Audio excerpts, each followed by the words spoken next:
Hello and welcome everyone. Very good afternoon and thank you for tuning in live today and I hope you all are keeping safe. On behalf of Messe Frankfurt, I, CS Vishnu, would like to take this opportunity to welcome you all to the final session in the series of MedTech Innovation webinar on the topic Indian Medical Electronics Industry Challenges and Ways Forward. Firstly, I would like to thank our esteemed panel of experts for taking our time and agreeing to speak at the panel today. And thanks to our audience for tuning in live for the webinar. And a big thanks to our webinar partner, LDRA. And also to our supporting associations for the summit, Andhra Pradesh MedTech Zone, Association of Indian Medical Device Industry, Association of Diagnostic Manufacturers of India, Digital Health India Association. Now, before moving forward, we'll play a small video from MedTech Innovation Forum, which accentuates your journey from the conceptualization of the idea of the conference.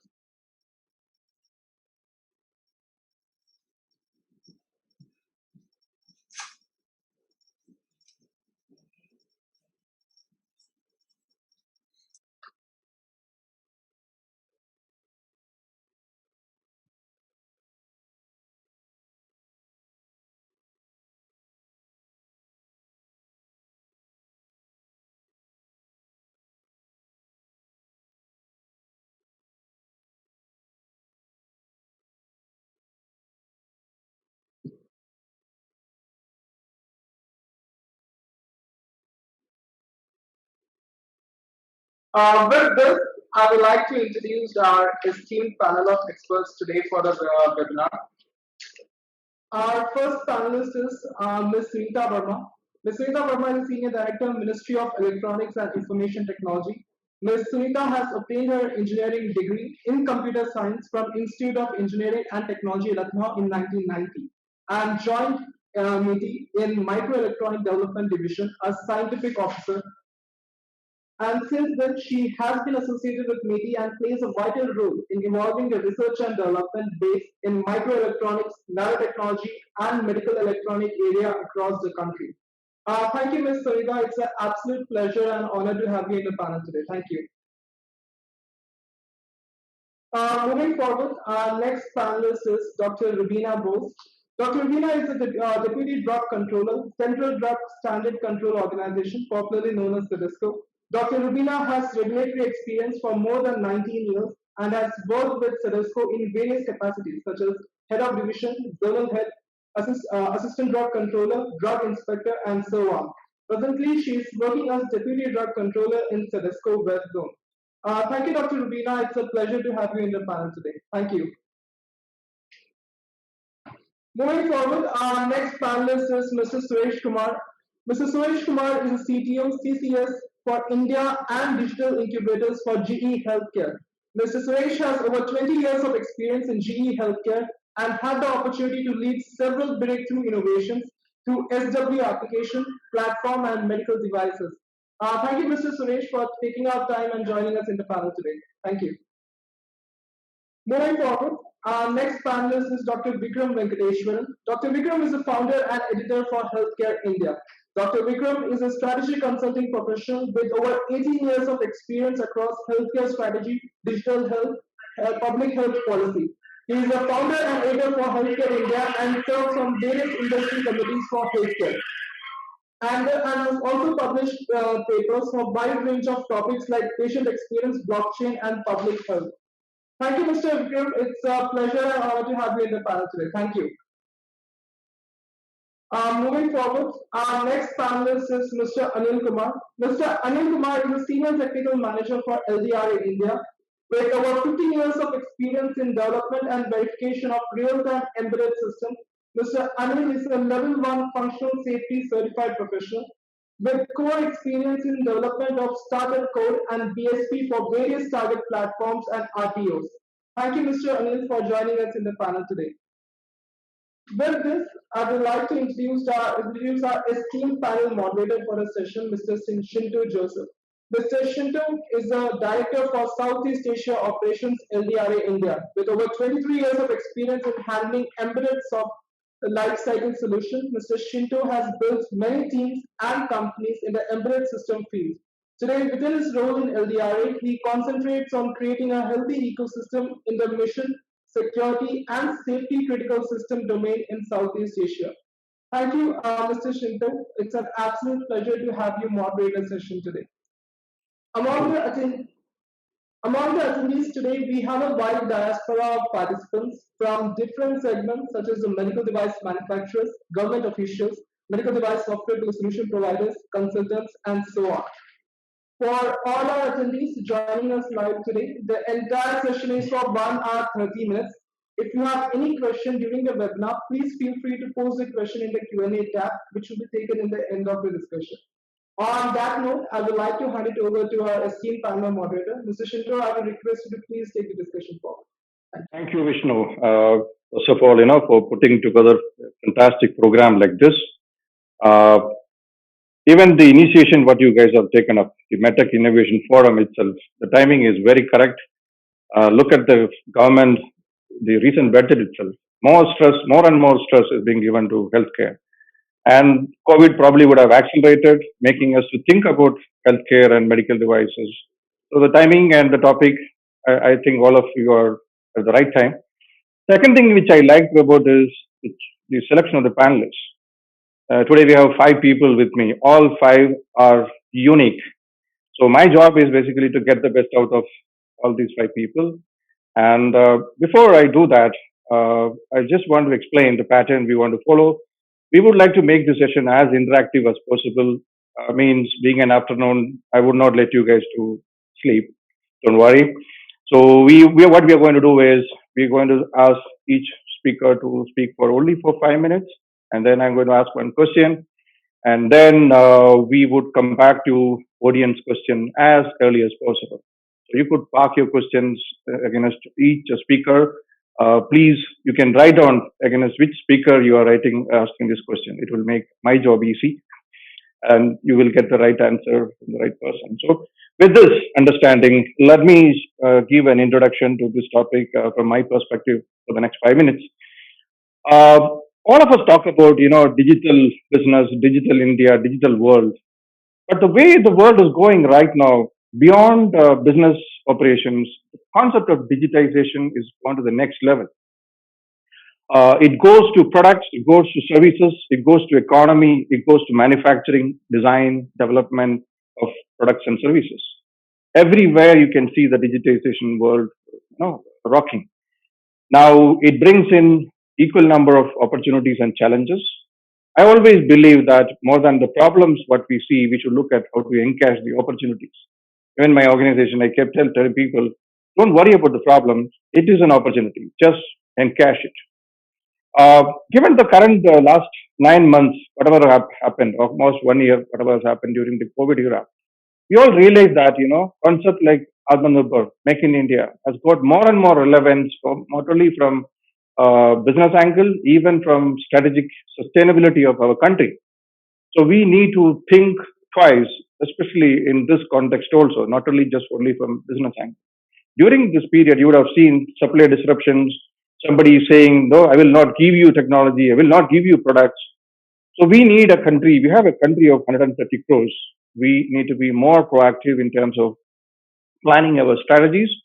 On the other side, we do have disruptive technologies coming, which is completely changing the paradigm in the medical device industry. And regulation, slowly we can see worldwide is picking up, even in our country of late, a lot of work is happening on that space. Any industry if you take, you have multiple stakeholders. In general, you will find 3 stakeholders: regulators, industry players, and then the skill providers, especially the academia. And in medical, we have one more, the end users, which is nothing but the hospitals, labs, and the patients. So you have a 4th dimension. And the whole work is done actually for those people who are actually going to be the users of these devices. Now, coming back to our industry, where are we today? 8 years back, I had an opportunity to address the Medical Device Manufacturers Forum in Ahmedabad. People were a bit concerned about my views. And today, exactly same thing happened. And I said, if we don't proactively move in terms of putting the right things at the right place, we will lose out. We lost the civil aviation industry long back to imports. We are more or less seeing the same thing with more than 70% of the devices getting imported, we are probably lagging behind. But we have an opportunity. I'm looking at that opportunity part. The whole discussion is about how do we build that. Now, even the less than 30% of the industry, what we have also, we are in the lower end of the value chain. The higher end of the value chain is more about, as I told you, where the action is happening is more about electronics, software, systems, wearable devices. How hospitals can move the value chain with 100 beds. How do I treat 1,000 patients which are in critical condition with the wearable devices? So that's where the industry is going. Now, in this context, we need to see there are a lot of work happening at the government side. We have two eminent panelists from the government. I think that's the beauty of this whole discussion itself. We would like to hear from the also, what is government is doing. A lot of work is happening, and in fact, we should really appreciate. I'm really honored. I'm telling you, the way the machinery has changed in the last 10 years. We can see a clear shift in our bureaucracy, which is a commendable job in the last 10 years, which is we all need to appreciate that. With this background, we probably would go to the first speaker, Sunita ma'am. She is from the ministry, Meiji, someone who is involved in the policy making, whole lot of government initiatives. Ma'am, your first minutes. Yeah, thank you, Mr. Joseph. And I'll try not to eat away on the time of other panelists and try to be very brief in what I have to say, although there are lots of initiatives that I would like to talk about. First of all, a very good afternoon to all of you, the panelists, the participants, and the organizers. And thank you for giving me the opportunity to share my thoughts and the initiatives of this ministry. Coming to the medical electronics and the initiatives of the government, since I'm from Ministry of Electronics and IT, I'll be talking more, focusing more on the medical electronics and the devices and the initiatives taken by the ministry in promoting the medical electronics manufacturing, the industry, and also the research in the area. So the pandemic has brought out, made us realize about the limitations in our healthcare system, and also the necessity that we should become self-sufficient in the healthcare area. And with the market of the medical devices around 11 billion as of now, and expected to reach around 50 billion by 2025. So we can see that about 70% of this demand is met by imports. So there is a heavy import in this area. And these are all very critical equipment or life-saving devices that we are talking about. It is not something that we can do without. So there has to be some plans and methods with which we can promote this area. And with that in mind, ministry is working on various initiatives to give a very holistic push to this industry. And if we see in terms of key challenges other than regulations, it is in the support for the research, R&D, setting up of center of excellence, or some incentives for pro-manufacturing infrastructure. Then also incentives for the emerging areas in the medical electronics. Coming to the R&D, because I am from the research, I'm heading the research in medical electronics in the ministry, along with the microelectronics and nanotechnology. So we have been supporting quite a lot of projects in this, and in the project mode to the academia, to the industry, to the R&D organization, with a main focus that we look for high cost, more complex technologies, and giving an indigenous solution so that it reaches the masses. And also in that, we see that ultimately the research reaches the industry and is taken up from there for value addition in the market.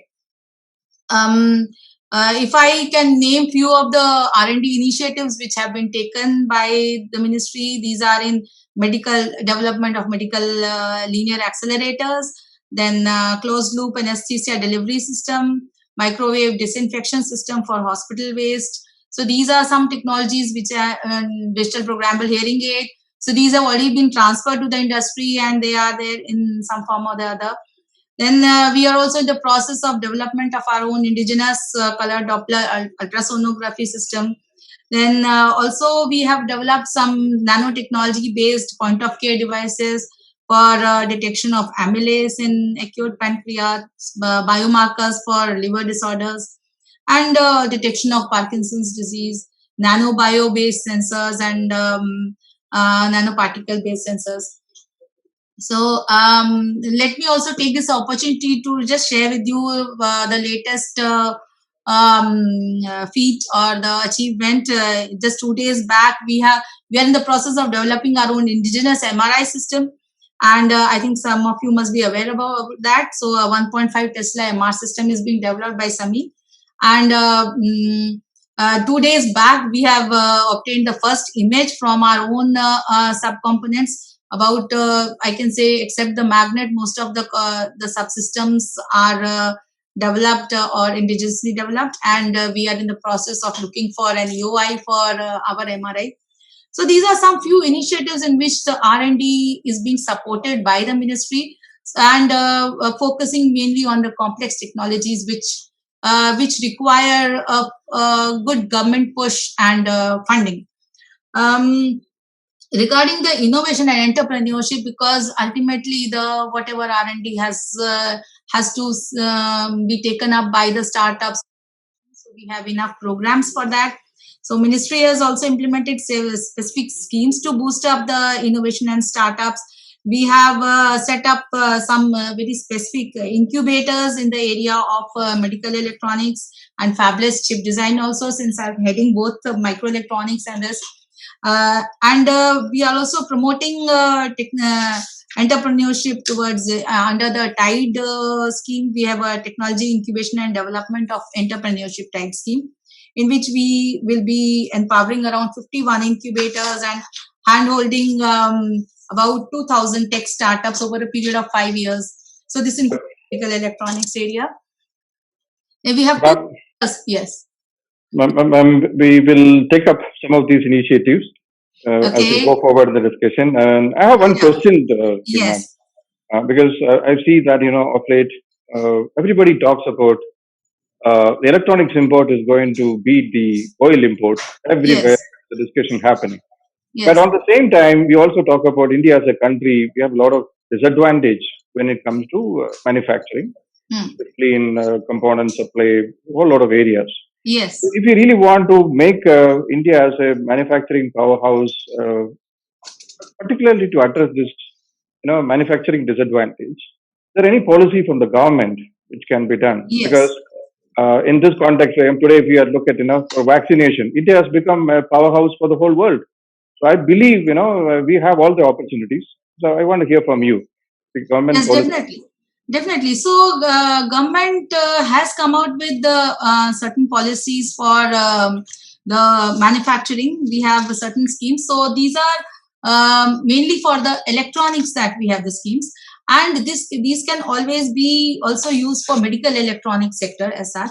So there is a product linked incentive scheme, where the manufacturers can come up with the ready products and take a reimbursement of 5% on the the sale that they do, incremental sale, which happens. So that is one product linked incentive.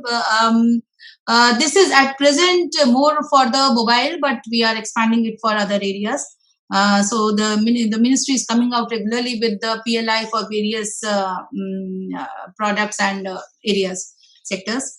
So that is one. The other one is the spec scheme for, so that is a scheme for promotion of electronics and semiconductors.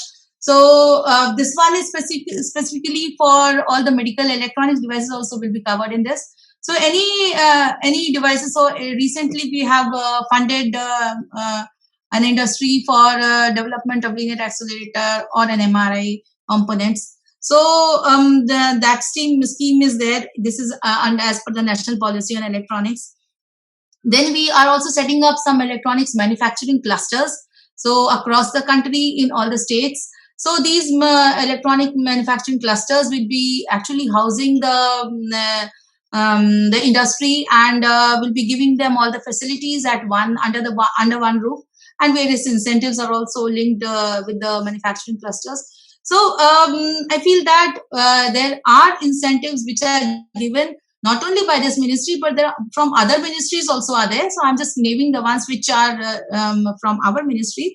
So the total budget of all the manufacturing schemes is around 50,000 crores, and we are expected to benefit from this scheme with an incremental manufacturing of around 15 lakh crores, including exports worth of 10 lakh crores over next 5 years. So this is for the electronics as a whole, but all the medical fraternity can definitely take advantage of this. Thank you, ma'am. I'm sure there are a lot of questions for you from the audience angle. My request is you please go to the QA area. Please start putting your questions. Please write the speaker first and the question so that we can pick up, because we'll be coming back to ma'am after this round is completed. Thank you, ma'am. Next, we will turn to Dr. Rubina. She is a person who's known for the regulation framework in our country. Ma'am, would you mind coming to video mode and unmute?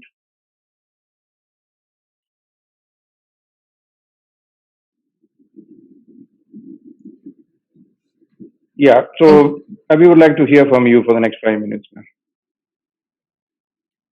So thank you for giving me this opportunity to be here. Good afternoon to all participants and to all the esteemed panelists and the organizers. That I feel privileged to be here in this platform, virtual platform, and connecting to so many participants. So just to brief in 5 minutes, it's not the regulations. There are a lot of things to be spoken about. Just I wanted to say so few points which I can highlight is that the CDSU and the Ministry of Health and Family Welfare have taken various measures for streamlining these rules, regulations, review processes, and also the other regulatory activities. And this is just starting from the publishing or notifying the Medical Device Rules 2017, effective from January 2018. Which is for the regulations of the clinical investigations, clinical performance, manufacture and import of the medical devices, in line with which is really in line with the global practices through an online system. And it also facilitates through the online system for facilitating transparency, accountability, and predictability, and also for promoting research and development. If all the entire rules is gone through, it can be seen that how we responded to this COVID pandemic outbreak. I think this was the major role. There has been, everybody knows about the role of the regulators in this. We responded rapidly to each and every things, the development which has come up, and to bring the things into the market. It has enabled the regulatory enablers was the medical device rules. I can say the drug part also, the new drugs and the clinical trial rules. So similarly, the medical device rules, and further, this particular all the medical devices rules, medical devices have been notified under the Drugs and Cosmetics Act and rules, and also this has been amended further through the two notifications. One is the 102E, and also the other is the statutory order 648E, defining medical devices. And this has increased the scope and just to regulate in a phase-wise manner so giving an opportunity to regulate all the medical devices in a phase-wise manner through the online system, SUCAM portal. So CDSU has established a system of online registration over a period of 42 months. And further to this, there are steps taken by the CDSU and the Ministry of Health to classify the devices as per the risk category, as per the first schedule, considering the prevailing international regulations and the international classification, considering all the classifications. And this is already available, and the comments are being asked. So the steps are on. And I would like to say for this particular COVID pandemic outbreak that there were immediate response to this pandemic by the publication of the notices in the website, in the various, and if you go through this medical device rules, I would not be describing in this way. There are all the scope of where you do the first track approval, expedited approval, accelerated approval, where you can defer or abbreviate or can omit something, the clinical performance based on the data available, based on the devices. So it's like all the scope, all the regulatory enablers are there in the medical devices rules, where everything has been spoken about on the how to develop your devices, how to design, how to do this development and the research and development, as well as how to standardize your devices. And it is more so that when there is an online system, the digital platform and the system of online, which has made it very, it is time bound. It is the rules which says about the time bound, and it has made it very predictable and transparent process. And there was a scope in these public notices which was immediately published at that point of time, and which is still continuing, that you have to respond. We can respond to the test and analysis. You know that the test analysis licenses are taken if you are planning to develop a new IVD kits or new devices, if it falls under the definition, within 7 days for processing such test licenses, and you can come back with your data after within the as fast as possible. So similarly, how do we do the reviews? The entire checklist processes are completely, all the notified, they're the notified laboratories, notified bodies, all these are all published and available. And there has been all the guidances to the stakeholders, the various devices industries, to come up with their product, and and it has been more so that it is very clear that how we can go about with the regulation and the regulatory requirements. So we may. So thank you very much. I Yep. think my time's. Yeah. Please. Yeah, thank you, ma'am. I mean, you brought up this very serious and very important aspect, which many a times industry or even public, they discard it. In fact, maturity of an industry to some extent depends on the regulation, appropriate regulation. What is appropriate for our country may not be the one followed in Europe or US. So we need to define what is the appropriate regulation. So I have one interesting observation. COVID also taught us new lessons. Okay, during COVID time, I think your team was probably the most active team, one of the most active teams. I heard that there are a lot of programs you launched for innovations driven by startups, because the medical electronics is one area where startups has got the maximum potential. The reason is traditional way of thinking done by our traditional manufacturers. They're all non-electronics devices. They're used to plastics, cloth, those kind of stuff, syringes, those kind of stuff. But this is an area which needs disruptive thinking, where startups has a role to play.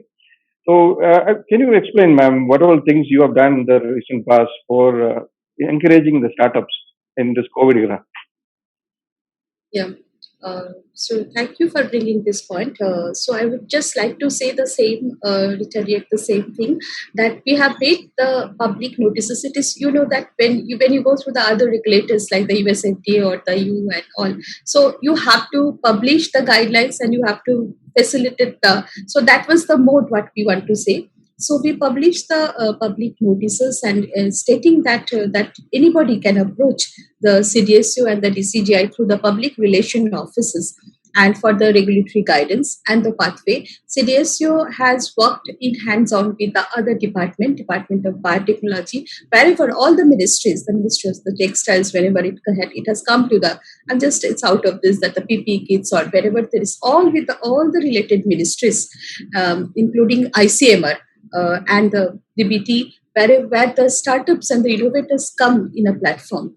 There was a urgent COVID call, and whosoever is planning to develop anything which is related to this COVID pandemic, there was a regulatory guidance directly given to them, and also there was the scope through this startup, public relation office and the email IDs, where the startups can always come to the DCJ, get the regulatory guidance and the clarifications on whatever the pathway. And we always say that it was very clear in the medical devices rules when you come to the designing and the specifications part, that what we should do. when there is a monograph, or when there is an Indian standards or BIS. If it is not there, then what you should follow is an international standards, the IEC standards. And even then, if there is no such standards, then you should come back to you can have your own validated standards. So there was a lot of clarity which is being given to this medical devices rules, and when there is a clarification given and guidance is given to the stakeholders.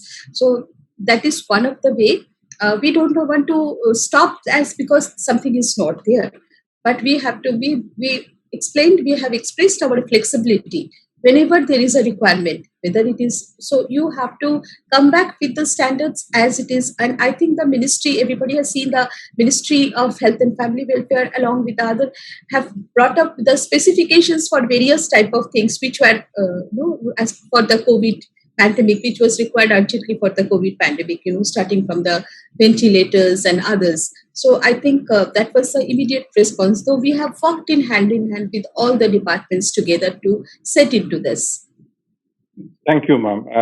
I'm sure, there will be a lot of questions for you. Audience perspective, please go to the Q&A area.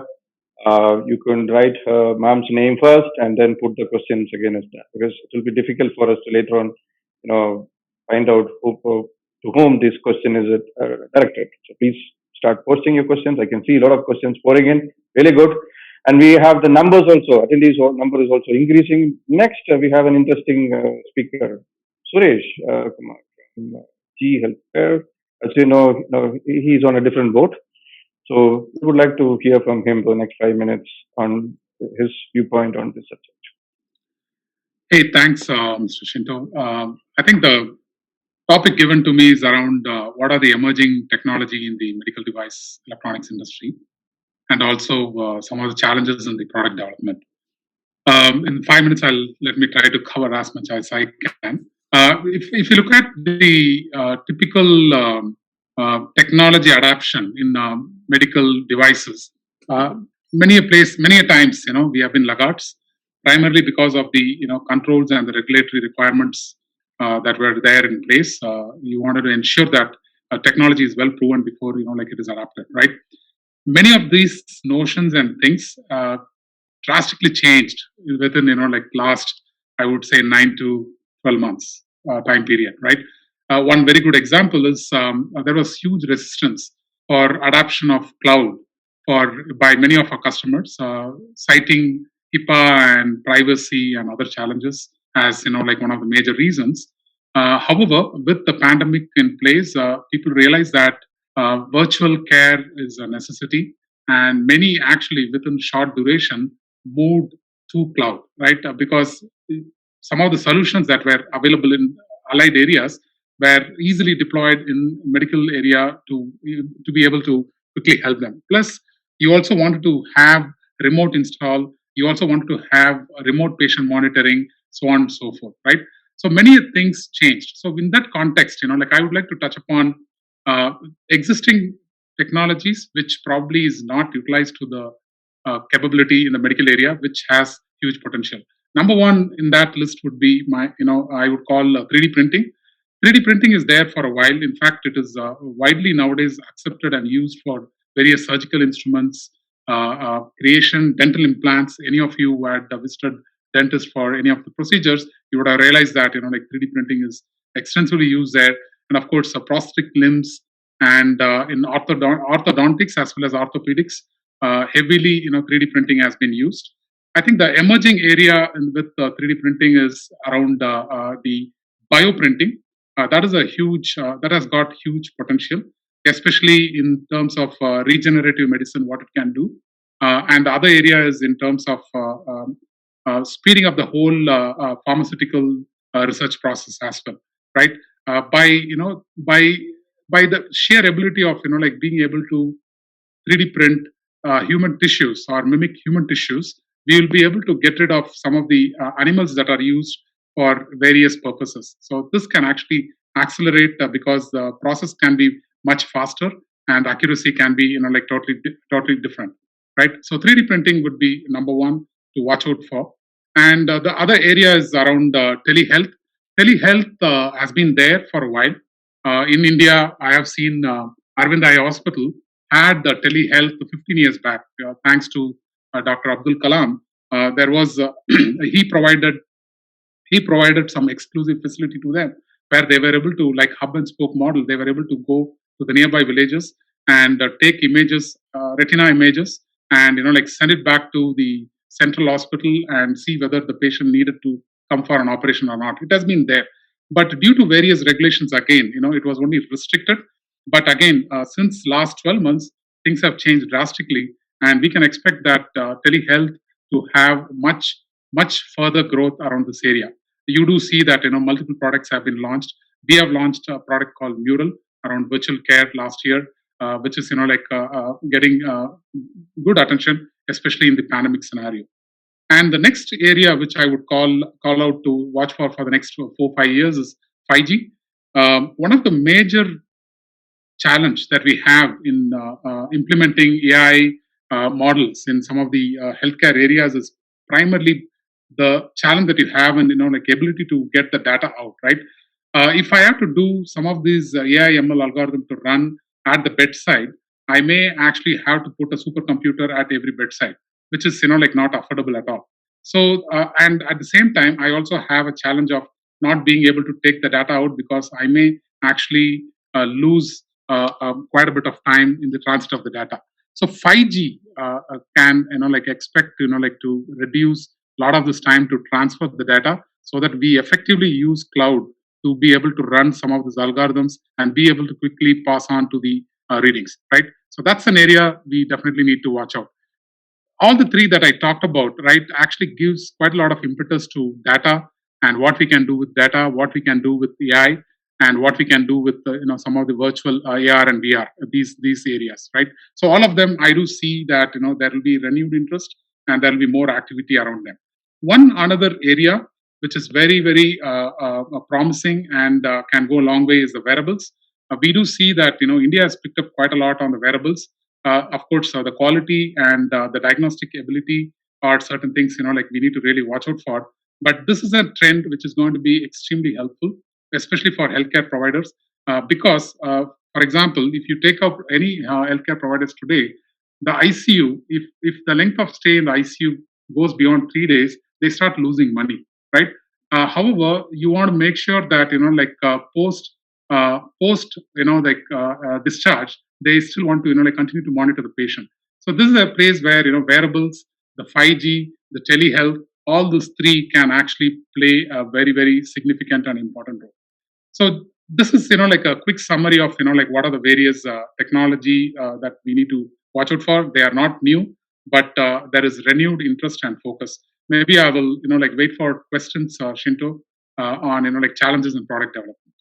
Sure. I mean, thank you. I think you brought in a different perspective to the whole discussion. End of the day, we are living in a technology-driven world, and medical is probably the area where maximum disruption is you're going to see. As you likely said, regulation play a major role. I remember the grounding of Dreamliner aircraft just because of a battery issue. And after that, the whole civil aviation industry started telling, hey, no more innovation, man. I'm quite comfortable with what I'm doing. So this is an area which I think people need to keep an eye on without losing the spirit of innovation, meeting the regulatory guidelines. I have an interesting question, Suresh. You have a unique advantage or where you're part of a global organization. Your products get certified either based on FDA or IEC guidelines. You represent the whole bunch of other players, global, device manufacturers. But when they bring those products to India, quite often I get a feedback from them. Hey, we have to recertify those products in India. There is a unique way of doing things in India. I just want to hear your opinion on that. How difficult or how easy you see this problem? I think, Shinto, first of all, it's a good question. First of all, I think we welcome regulations, right? It is for the right reason. And it is very important. And there is a reason why, most developed countries do have very stringent regulation, especially in the medical devices area. And of course, India is also working on it, right? So we do not have any complaints, on any of those regulations in any country where we would like to market our product, right? Number one. Number two, I think if we understand, like the expectations very well during the product development life cycle, I think we can, on a timely manner, we can actually do the rightful registration with the details that is expected. I think if this process is taken care, I don't think so that we see any bureaucracy in this whole thing. And especially in India, for example, all they are looking at is it is much more simplified actually compared to many other countries. Thank you. I think this is an area where I think all our startups or even manufacturers, many times they're worried. And I believe most of the time that worry is the one which is putting them into trouble. Instead of taking it as a problem, they should have been, like you said, from the design phase, they should have been addressing this issue instead of scratching their head towards the end. Hey, Abhi, what do I do? So thank you for bringing a different perspective from the audience angle. The number is still increasing. Please put your questions in the Q&A. If the question is meant for Suresh, please put his name and then please start asking those questions. We've got two more speakers. We'll come back to the QA again very soon. Now I will turn towards my own colleague, Anil. He's a software man, and today, we live in a world where if you go by global regulations, medical device, even software, a component of a software itself can be treated as a medical device. That's the industry which we are in right now. Anil, next 5 minutes, I want to hear from you. Thank you, Shinto. So you rightly said software can by itself be a medical device also. But if you see the bigger picture, we can see there are huge amount of software which has been used in a lot of modern medical devices. And this pandemic also has shown us information wherein like wearables, again, where you have embedded devices, software running on those embedded devices, and these devices are then hooked to your normal phone, which is running on Android or iOS, capturing the data and then displaying those informations, and maybe even translating those information maybe to the healthcare offices and so on. Okay. So what I'm saying is like as and when the technology, new technology is going to be adopted in medical domain or medical industry, obviously the kind of software what goes into it also will become more complicated. And again, like if you look at like hardware or mechanical components, there are ways and means to identify the reliability of those devices or hardware or mechanical components. But when it comes to software, it's just like how do you make sure that the software is reliable? Which means like no matter how many times you run or how many hours you run or how many hours it boots and so on, the software should behave as per the design. So software basically has to be designed from ground up when you talk about medical industry. And then there are different things which has to be kept in mind as far as software is concerned. So why? Because like a software can be developed using different languages. It could be ported on different target hardwares. It could be even running on your host machines, which is running on Windows or Linux and so on. And again, like there are different kinds of medical software also. Like we have a medical device software itself, which means these softwares are actually running on embedded devices and they monitor or control specific parameters and so on. Okay, and then we have healthcare software also. Those software which are intended to use specifically for maintaining or improving the health of individual person or delivery of care. Okay, so two different categories are there, and then based on the risk of the failure, the device also is going to be categorized.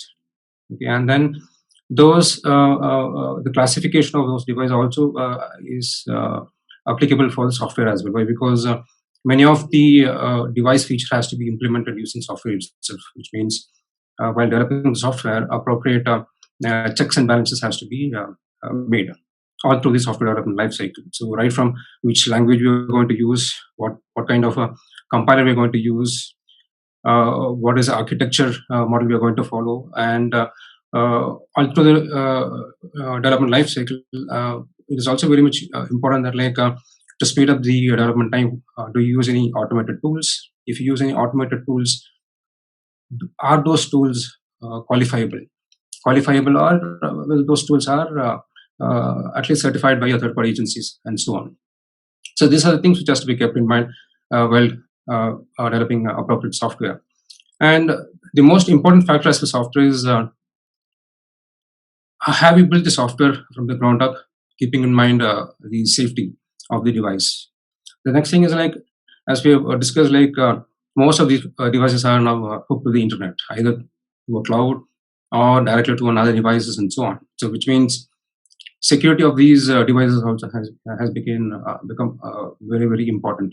Why? Because like these devices can be hackable. Okay, and it's not only the patient data. Lot many things could be done. So if it is hacked, they can actually change the vitals. Okay, and they can do whatever they want. Okay, so safety as well as security has become very, very important. We say like safety and security is the two sides of this same coin. Which means while developing your software, we need to make sure that like both safety and security has been kept in mind. And appropriate software development lifecycle process has to be followed. And there are a lot of international standards. For example, like if it is for software, we have IEC 62304, which could be easily followed, wherein like they have clearly described what are the activities and tasks which has to be performed all through the software development lifecycle. If it is health software, then there is something called as IEC 82304, which also defines similar kind of informations to be developed for health software. All right. So apart from this, there are a lot of other standards also. Like even 62304 also says that like detailed risk management has to be done, which means like you might be following ISO 14971 for a detailed risk management. And if it is for security risk management, then there's a standard called Army TR 57.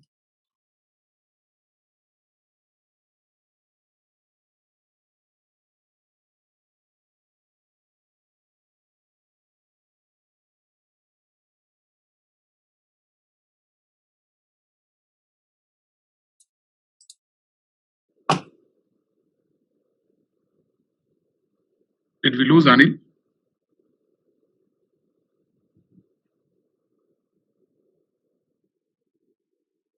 I think we lost him.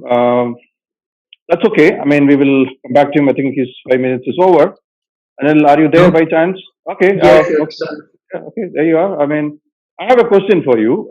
Yeah. Okay. Wherever we go, I travel across the globe. People look at India as a country of software, right?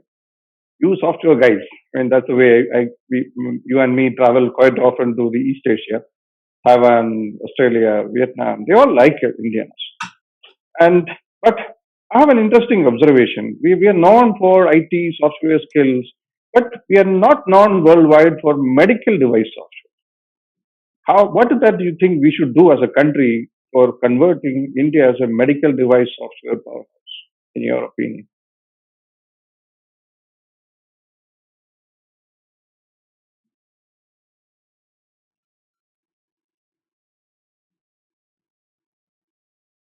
Anil? Yeah, I think I have some network issue over here. So, did you hear my question? Yeah, could you please repeat the question again? Sorry for that. To convert India as a software powerhouse in medical device software area, what is that we should do?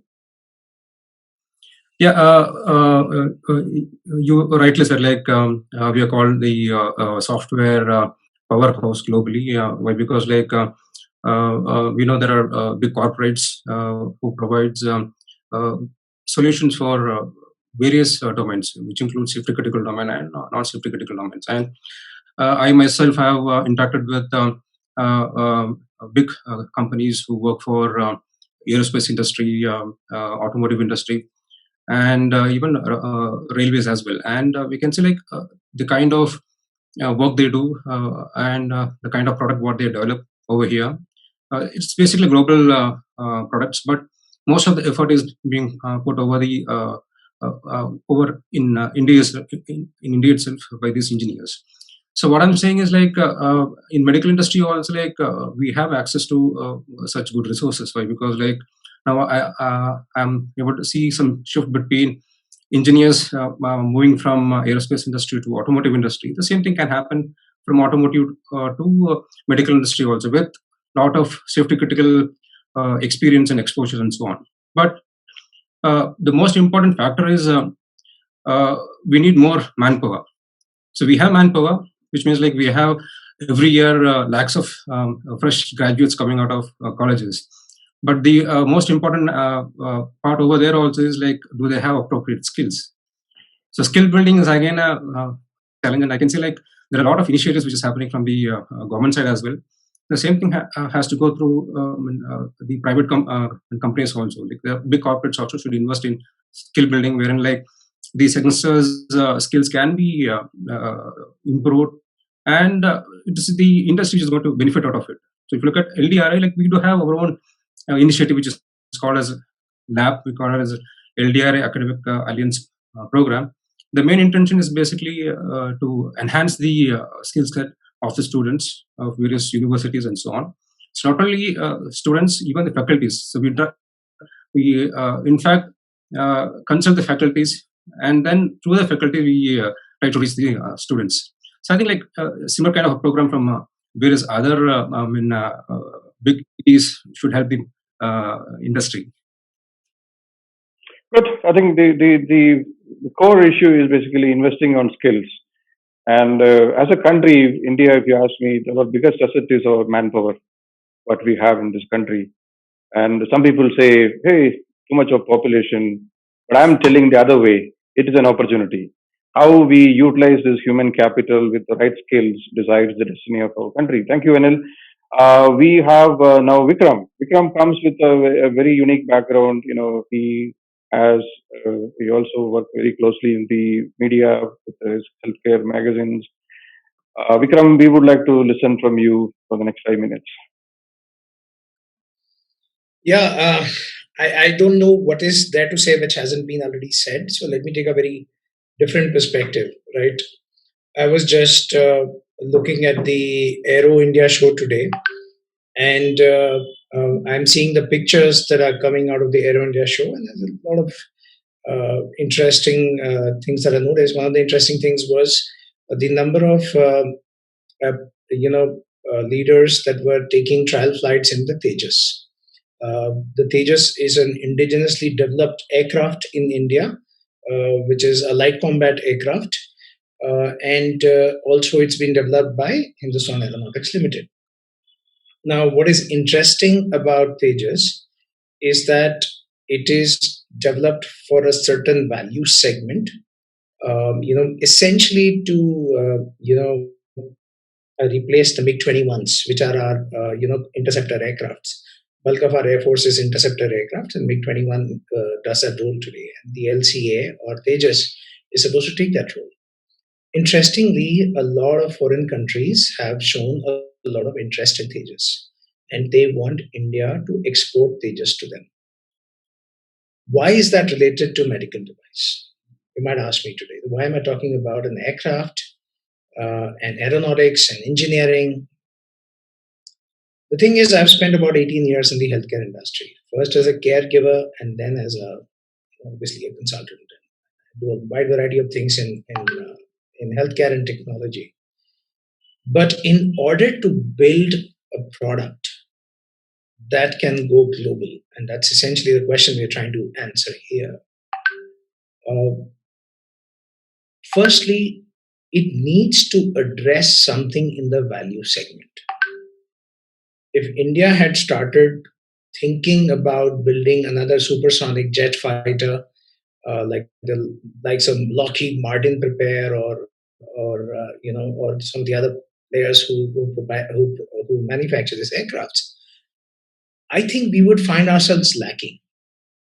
But one thing good that has happened, and I think this is a good way of looking at this going forward, is how the aeronautics industry in India has developed a value segment aircraft in the form of Tejas. A similar analogy can be given to the manufacturing sector, especially in automobile, where we continue to produce automobiles for export in India, right? Bajaj two-wheelers are exported to many countries. We have Mahindra, we have Tatas who've been exporting to globally. And at the same time, their own standards have come. Now, why do I say this? When you want to go from a 70% import market of medical device to a net exporter of medical device, you need to understand which value segment are we going to compete in. Are we going to make CT scans and MRIs? Then I'm sure that Suresh and the much larger organizations out there like GE, Philips, all the regular ones, they will just chew us out because we will not be able to compete in that space. Does it make sense for them to make it? Maybe yes. I mean, GE has produced infant baby warmers, portable CT scans, but that's a very small segment for them. They essentially make the big irons. So who has to make this and what is the value segment? I think that is the most important question to answer. You can answer the rest of it, ecosystem, manpower, supply chain, regulations, environment, people. The question is, what is the value segment we want to answer? And we got to identify 4 or 5 such value segments. And that's why some of the comments by Rubina and also Sunita Verma are very important from that perspective, because the government obviously has helped a lot in trying to look at those value segments. I think this government especially has done a lot of work in healthcare. The budget is a good example of what has happened. But the identification of value segment is where we struggle. Whether it's cataract or is it device for the simple things that we suffer from in India. And what will be that segment? Obviously, you need to have global quality and global manufacturing standards. And the third area is volumes. You can't just set up a manufacturing ecosystem for volumes that are suboptimal. In my opinion, the entire discussion around medical devices has to shift from, hey, we need to build a device. Do we need to build a device? If yes, then what's the value segment? Because, we can still import devices. It's not like it's going to kill us. We import petrol. We still import a lot of things. Let me look at another example, right? Not from healthcare, but another industry. The reason why the cooperative sector became so popular in dairy and why India is a net largest producer of dairy and dairy products today is because pioneers like Verghese Kurian never looked at the science behind producing more milk. They looked at the market. That's why the Delhi milk scheme, the Bombay milk scheme, the Madras milk scheme, and the Calcutta milk scheme, which has eventually become NDDB. And now we have a large surplus of milk and we export a lot of milk products. Otherwise, if we had competed in the premium segment with Australia and New Zealand and Europe, we would have got wiped out.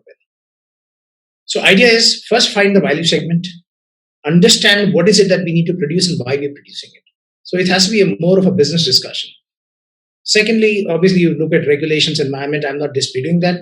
And I think a whole set of regulations were quoted by every other speaker before me.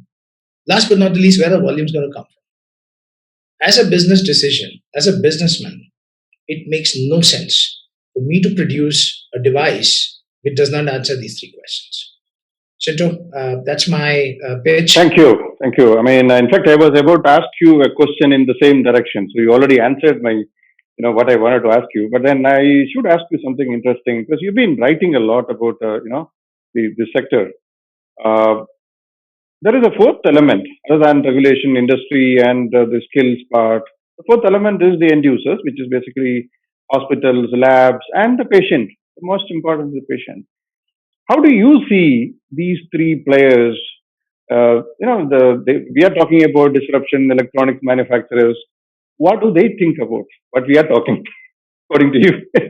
I love that question because, see, for that, again, I'll take a business context, right, Shinto, because I don't want to make it this an academic discussion. There are a lot of viewers. I see the questions. I want them to take back something. The most important thing is to understand where does the healthcare value system start. And when I say where does it starts with the patient going to the hospital. That is how the healthcare ecosystem starts in India. The value chain starts from there. It doesn't come from a device coming to your house. Because even if you want to buy a device by yourself, you're either referring to a doctor or some information on the internet. I would rather you go to a doctor and figure that out. There's countries like US where the ecosystem starts with a member taking a health insurance plan, right? So that the value chain kicks off from there. But in India, it kicks off from you going to a doctor, right? In most cases, and in some cases where the government schemes like Ayushman Bharat or DGHS or the military schemes cover you, it starts from there. For the end user, as a lot of this expense is out of pocket, his focus is on getting correct diagnosis, limiting the length of stay, limiting the time he's spending either in the hospital or taking medicines, and then getting back to his full functional self as soon as possible. These are three critical elements for it. So the doctor himself, and as we go through the Indian healthcare system, where we go to hospitals and we go to medical college hospitals and we go to medical colleges to learn, we are taught to keep that patient experience in mind, to reduce his length of stay, to reduce the time he's taking the medicines. And anything that helps me arrive at a quick diagnosis is what I'm looking at. So from an end user's perspective and his physician, the focus is essentially on optimum diagnosis. Now, if a Philips machine helps me in that, so be it. If a GE machine helps me in that, so be it. As a doctor, I'm not really bothered as long as it reduces the time. Another good example is, which is phenomenal, is the entire interface between hardware and software. Right? Today, I can reduce my scan time by using AI and ML to recreate portions of the body's organ so that I can get better visualization. That's my focus. As a doctor, I want to get to the right diagnosis. And I'll leave you with one last thing. Things like oncology. We discuss a lot about it. We take scans, we take MRIs, we take CTs.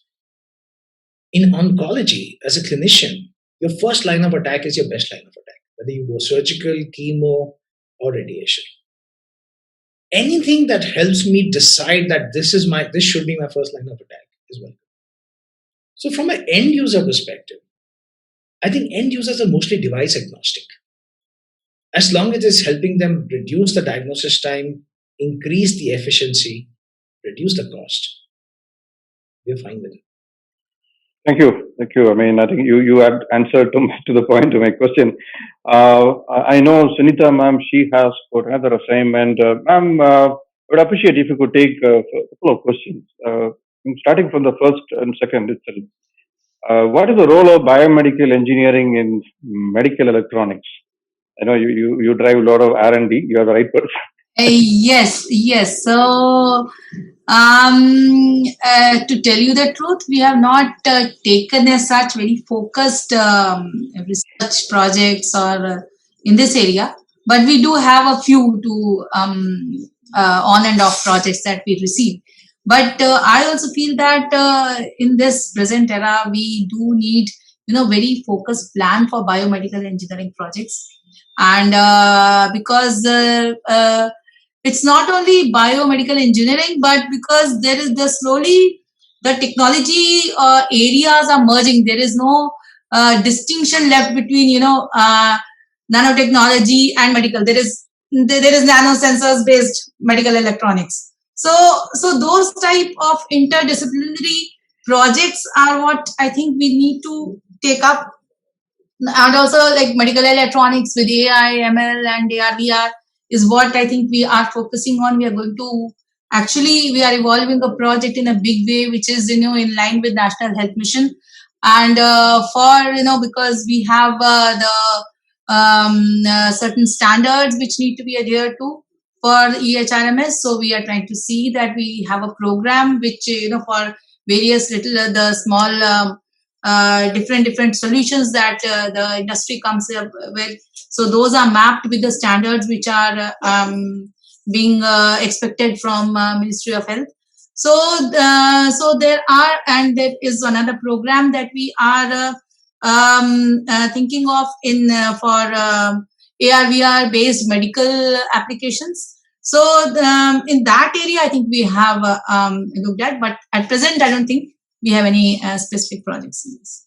Thank you. I mean, but I agree with what you said. Convergence of these two makes the perfect device.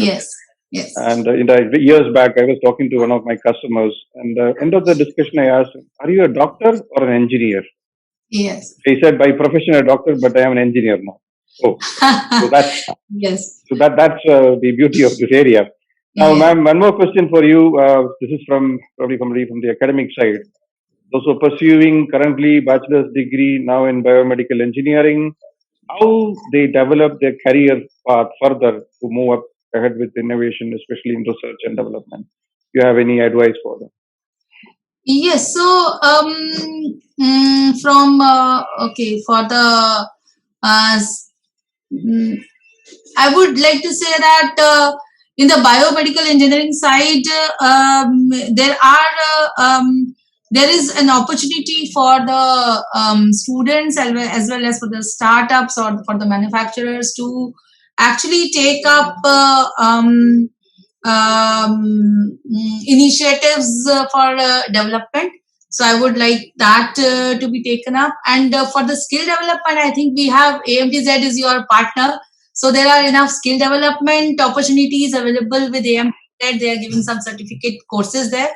And in our ministry, we are giving opportunity for proposals, as well as if there are any higher skill development opportunities that they are looking at, we can look at those and come up with schemes for such initiatives or incentives. Thank you, ma'am.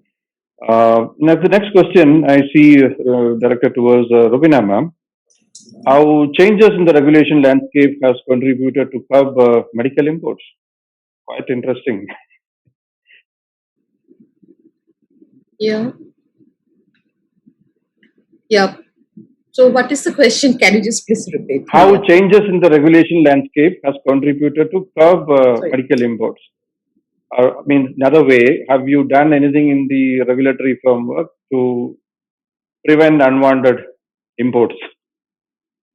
So as I clarified it very clearly that the medical device regulations, which has been framed with all the chapters and the schedules, are for the regulation of the manufacture and the import. So whatever are applicable for the manufacturer are also equally applicable for the import of unwanted, if the quality controlling the quality and the standards of the imported devices. So there are all the checklists, there are all the standards, there are all the specifications which control an import of medical devices. So I think that is very, so that was the question is being framed in such a way, but it is same. It is same when we consider whether it is a manufacture or whether it is an import of a medical devices. It's the standards are same to control, which is for the patient safety. So we look into the safety of the patients, the safety of the users. So that is the purpose. Final purpose is ensuring the quality, safety, and efficacy. So we ensure that through these regulations. And whether it is imported or whether it is manufactured. So in other way, you cannot use regulation to stop imports. Stopping imports is other aspects. Various other measures, various other tools has to be used to address that part. No, yes. I just wanted to point out that when you say that whether I can use regulations to stop import, yes, to stop the bad quality imports, of course.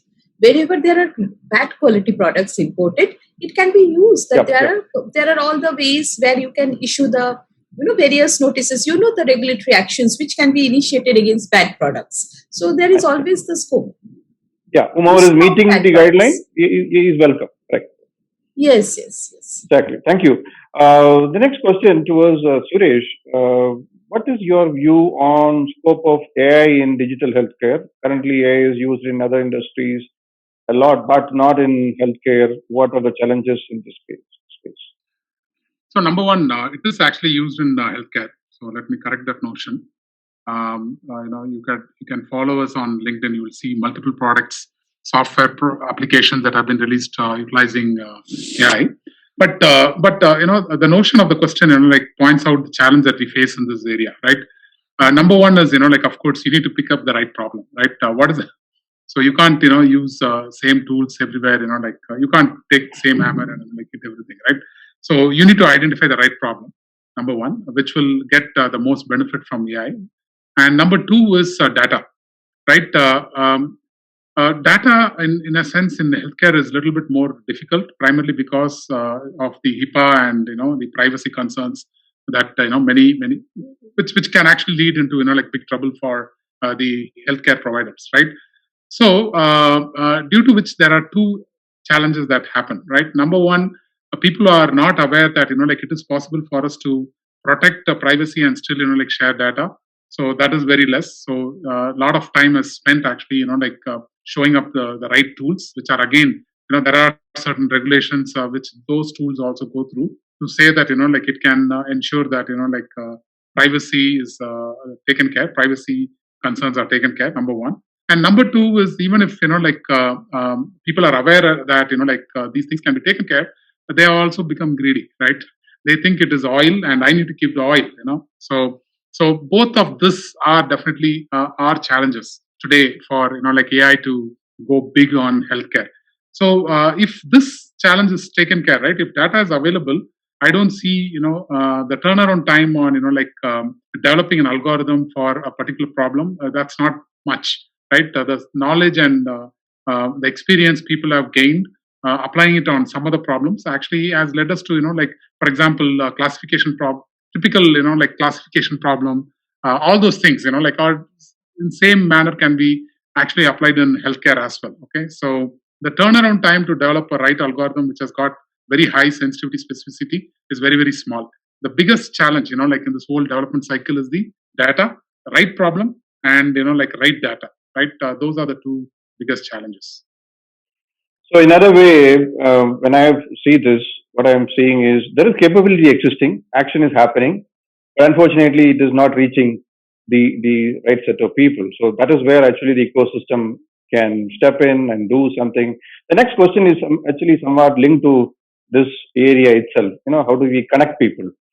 What organizations focus on international collaborations with universities, programs like Stanford, Biodesign? Can we identify Facebook and LinkedIn groups that are focused on medical device development and MedTech in an active way? Vikram, would you like to take this up? It's very simple. I think he's asking about how do we connect, how do we collaborate to dissipate or whatever you call it, networking. Sure. So I'm smiling because recently I participated in a startup ecosystem. It was an idea to look at tier 2 and tier 3 cities and see that what kind of ideas are coming out of there. One thing that was brilliant was when we asked for statement of purpose. Right in the beginning, there were some 120 entries. And when we started asking for details, we sent them a format and said, fill up this. About 90% of the entries disappeared. Right, so we were left with some 7 or 8 to be precise. The day of the presentation, 2 more dropped out, and we had 5. And then they presented. The beauty of it all was everything was on paper. Right, they had lovely PowerPoints and they had good Excel sheets, but no working prototype. Message to everybody, and I see a lot of students asking a lot of questions, and they said, hey, does GE have a program? Does somebody have a program? I think the best way to start getting into this ecosystem and collaborate with each other. I mean, there are enough forums like GitHub is there.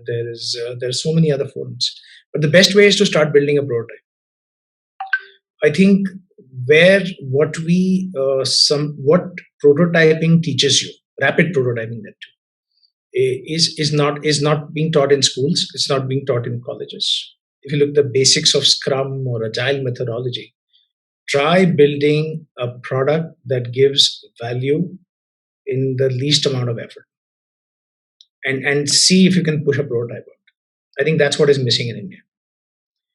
So there are a lot of forums where you can exchange ideas and you can talk as much as you want. But if you want to build something, then there's always Stackflow is there, GitHub is there. There are some Indian platforms as well. There are plenty of platforms. But if you want to get something done, I think get your hands dirty, build a prototype, test it out. I think then everybody will start taking you seriously. I think the biggest challenge the Indian investor community has today is, while in software we are very, very good, hardware is, by financial accounting itself, is considered a depreciating asset. So the minute you come into hardware, there are not too many financial experts willing to pick it up. I'm sorry, I'm going more towards the business angle because here we are trying to understand what will build that ecosystem. Until we don't articulate all these business challenges, it'll be a bit difficult. The second thing, obviously, is value system. Which value system are you going to tackle? So look at your local community where you are. See what are the normal challenges people have. Let's not try to create another glucometer. I think Omron has a very cheap glucometer. Morpen has a cheap glucometer. That is done. Don't create another glucometer, thermometer, glucometer, SO2, oxygen saturation meters. And they're all done now. Look at what are the other problems people have. See if you can create a prototype to help them. And then investors will come. That's the best way to learn as well. Because we can have theoretical knowledge. I know Sunita ji and Rubina ji will help us, get those certificates and get all those approvals from government. And that, I think the government was also streamlined. But what is missing is that real value segment problem solving. I think that has to be done first. Thank you, Vikram. In fact, recently we were celebrating our 10th anniversary in India. We announced a program called Certification Mentoring Program. And last week, somebody from Ahmedabad, you will know, or Pandya sir, he said, we want you to run this for a couple of startups in Ahmedabad under the India-German collaboration framework. So people are understanding the risk-based development approach. Another point, which is a lot of questions are there for career and related areas. The interesting part added to what Vikram has said. The problem right now we have facing, because I work very actively in almost all industry bodies to address this issue, especially on the skills front. The guys who are dealing software, they talk software. The guys who are dealing semiconductor, they talk semiconductor. The issue is actually what we need is both. How do we mix these two things and build a system? It requires a totally different skill. People don't understand. So I think these guys too, both the guys need to marry together, discuss together, sort out. Sometimes it has become an ego problem. You're a hardware guy, you're teaching me software. You're a software guy, you're teaching me hardware.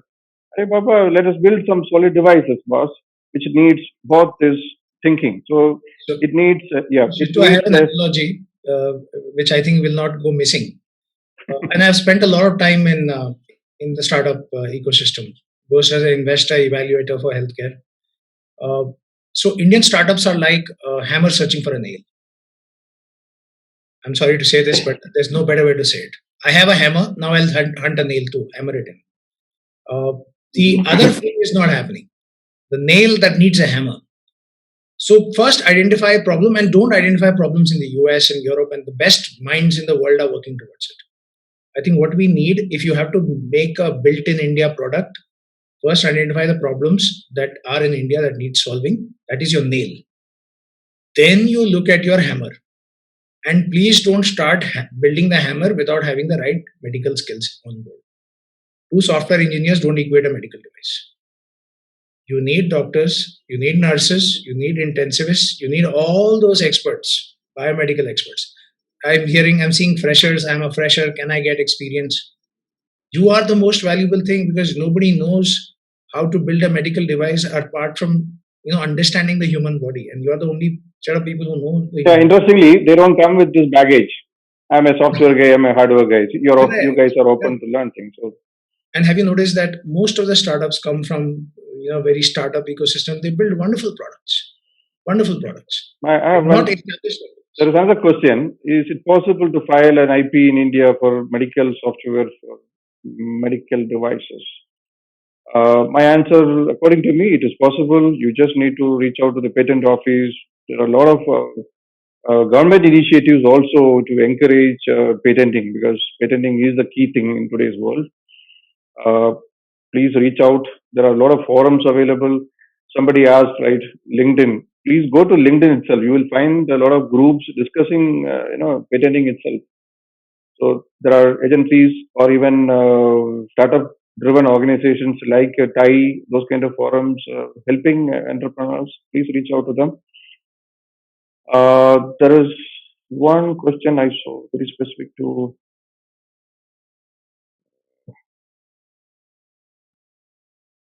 There's a question to Rubina ma'am. Any government initiative for the manufacturing Make in India components? Okay.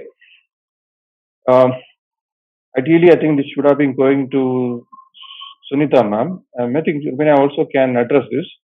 because in manufacturing, component industry play a major role. Okay, Ma'am Sunita, ma'am, you could take it up to address this component industry related issues, because the manufacturing disadvantage mostly comes out of the component supply chain. So, do we have any plans? Yes, there are. See, what I had earlier also said, we have various schemes in which the manufacturing is being promoted.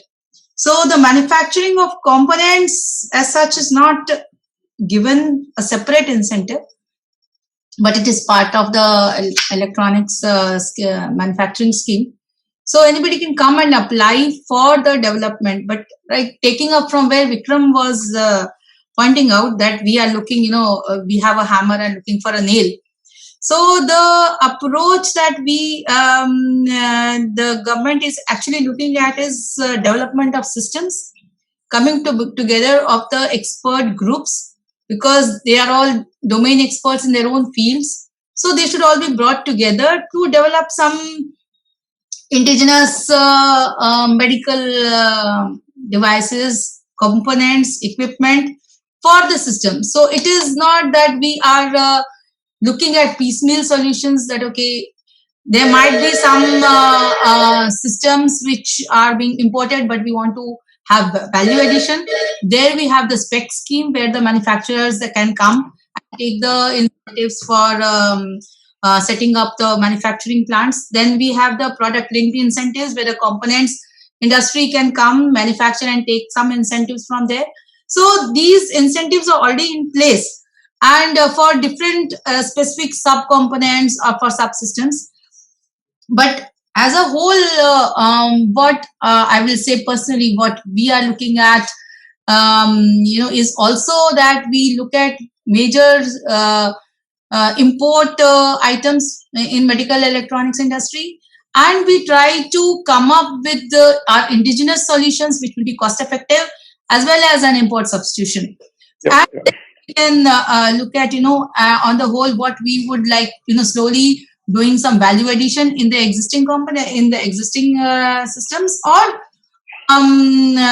developing a whole system on the buy. Thank you, ma'am. Thank you.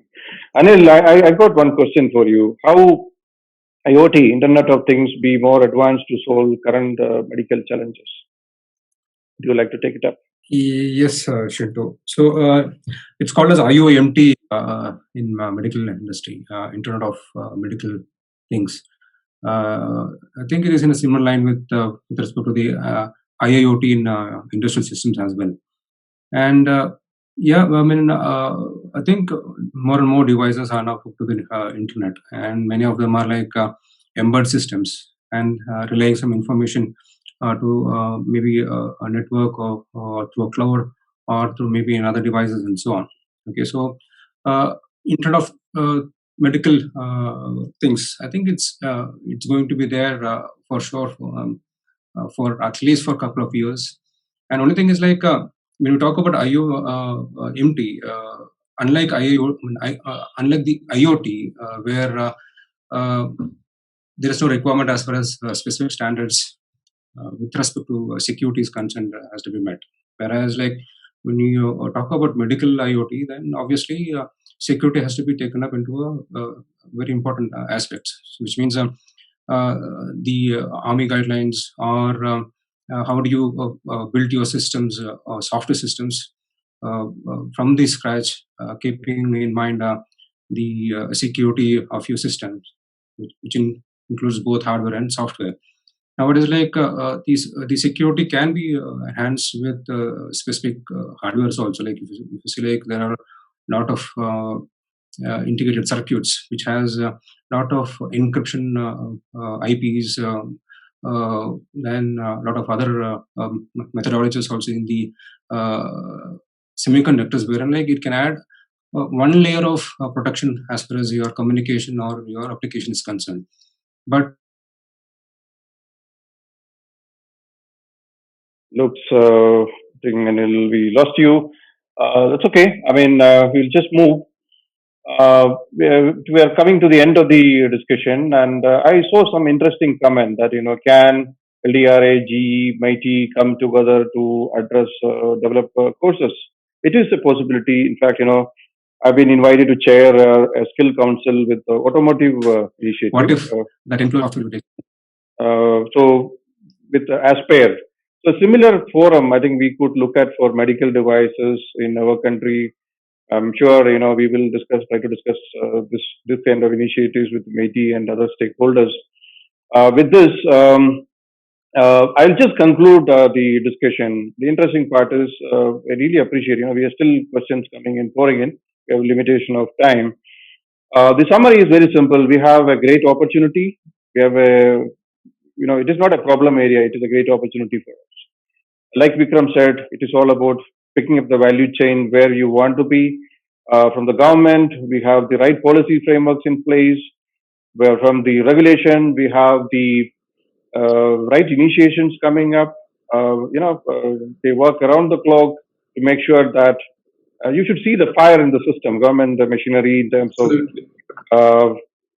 In fact, 10 years back, we don't get, to be frank, I'm not trying to flatter both Sunita ma'am and Rubina, getting so knowledgeable people who are so vibrant coming for an open discussion like to a public platform itself is difficult. So there is a shift that is happening. These are the positive sides. We do have a lot of talent available in our country with global companies. Because when I invite my colleagues from working for other major companies, I keep telling them, hey, come and join me, do something for Apana country, man. This is an opportunity. So I use that as a tool to attract right talent, and they stick around with me. Because there is a Deshi mindset with all of us. We are Indians. So these guys go and work in defense, nuclear, space projects, medical, so many areas they contribute. So I think there's a larger responsibility for all of us as Indians to contribute instead of blaming each other. Blaming is not a solution. We just need to capture the opportunity. Like Anil said, like Suresh said, there are a lot of disruptive technologies coming. We just need to utilize it as a powerhouse known in India for IT and software. We have an opportunity to become a medical device, electronics and software powerhouse for the entire world. COVID vaccination is a classic example. We have a route to follow. Thank you. Really appreciate all my panelists for doing a fantastic job. We should thank Vishnu and team from the Messe Frankfurt team for putting together such a wonderful program. More than that, the audience for sticking around throughout with active questions. Thank you guys. The video will be uploaded by Vishnu and team. You can watch it further. Thank you. Absolutely. Thank you, Mr. Shinto. That was beautifully concluded. And thank you, panel. The entire discussion was really insightful, and it will definitely serve as a yardstick for further discussion into the medical electronics domain. For all our attendees, not all the questions can be answered due to the time constraint. The answer to the questioning will be shared over an email with a detailed report to the pointers of discussion. And also for the details for our Global Summit MedTech Innovation Forum, kindly visit our website www.medtechinnovationforum.com. You can also visit our social media handles, the Twitter and the LinkedIn, which is MedTech Innovation Forum. Once again, thank you so much, panel, for taking out time and joining us for a discussion today. Thank you so very much. Thank you. Thank you, guys. Thank you all. Thank you. Thank you. Thank you. All the panelists for your wonderful contribution. Hey, thanks, Thank you, everyone. Mr. Shekhar. Thanks. Thank you. Bye-bye.